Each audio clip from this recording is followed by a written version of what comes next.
এগুলোকে আমি piece piece করে নেব।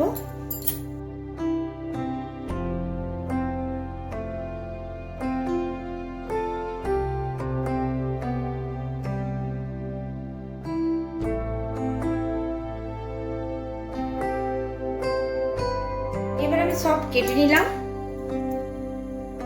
এর মধ্যে একটু পরিমাণ মতন অয়েল দিয়ে দিলাম, সামান্য পরিমাণ একটু লবণ দিয়ে দিলাম,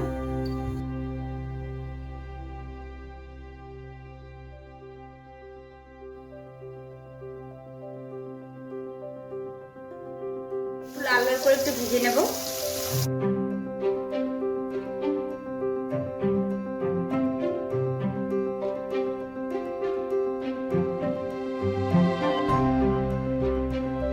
ভাজা হয়ে গেছে, এরকম ভাবে এবারে তুলে নেব।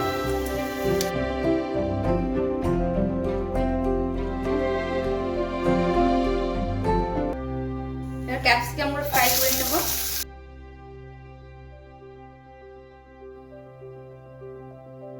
ক্যাপসিকামটা কিন্তু খুব ডিপ ফ্রাই করবো না, একটু লাইট ফ্রাই করবো, ক্যাপসিকামের যে সেন্টটা সেটা চলে যাবে না। তারপরে লাল হতে দেওয়া চলবে না, ঝালের একটা ফ্লেভার আসছে, সেন্ট আসছে, সেই সেন্টটা এনে তুলে নেব। পোস্ত, মগজদানা আর কাজু আগে ভিজিয়ে দিয়ে রেখেছি, এইগুলোকে এবারে বেটে নেব। প্যানের মধ্যে তেল চাপিয়ে নিয়েছি। এবার আমি দিয়ে দেবো গরম মশলা, এলাচ, লং আর দারচিনি। দারচিনি ভাজা হয়ে গেলেই দিয়ে দেবো আদা বাটা, দিয়ে দেবো পরিমাণ মতো লঙ্কা,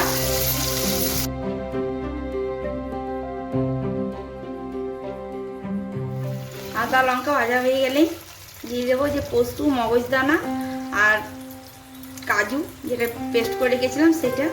দেওয়ার সময় গ্যাসের ফ্লেমটা যেন লো থাকে। দেখো আমি সবসময় নেড়ে যাচ্ছি, দাঁড়াই, দাঁড়ালে কাজুটা লেগে যাবে সঙ্গে সঙ্গে। যখন এটা নাড়া হয়ে যাবে এই সময় টমেটোটা দিয়ে দিতে হবে।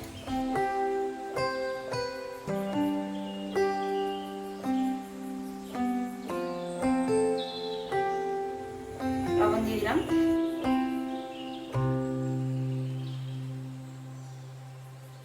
ঢাকা দিয়ে দিতে হবে কিছুক্ষণের জন্য।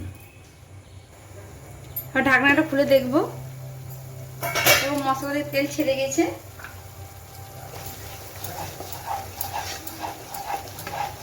আর টমেটোটাও মিক্স হয়ে গেছে। এবার আমি পরিমাণে একটু জিরে গুঁড়া, সামান্য পরিমাণে একটু ধনে গুঁড়া আর কাশ্মীরি মির্চি, তারপরে এগুলোকে মিশিয়ে নেব।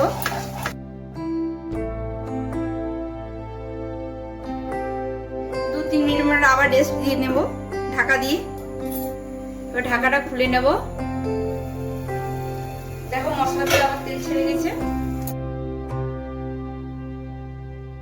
এবার ক্যাপসিকাম যেগুলো ভেজে রেখেছিলাম সেগুলো দিয়ে দিলাম, আবার একটু নেড়ে নিলাম।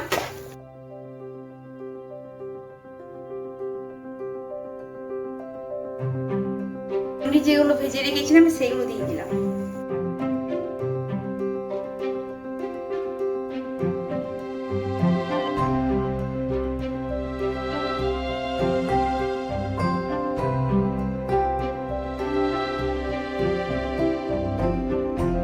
ঠিক এমনি ভাবে মিক্স করে নিতে হবে।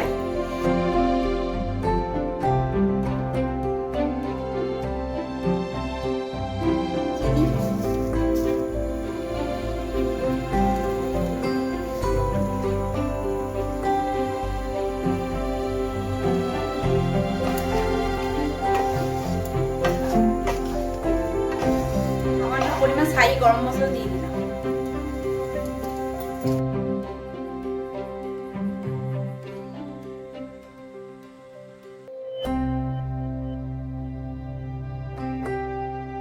দেখছো মশলাতে তেল ছেড়ে নিচ্ছে। প্যানের মধ্যে আমি আগের থেকে কাস্তুরি মেথি পাতা ভেজে রেখেছিলাম সেটা ছড়িয়ে দিলাম।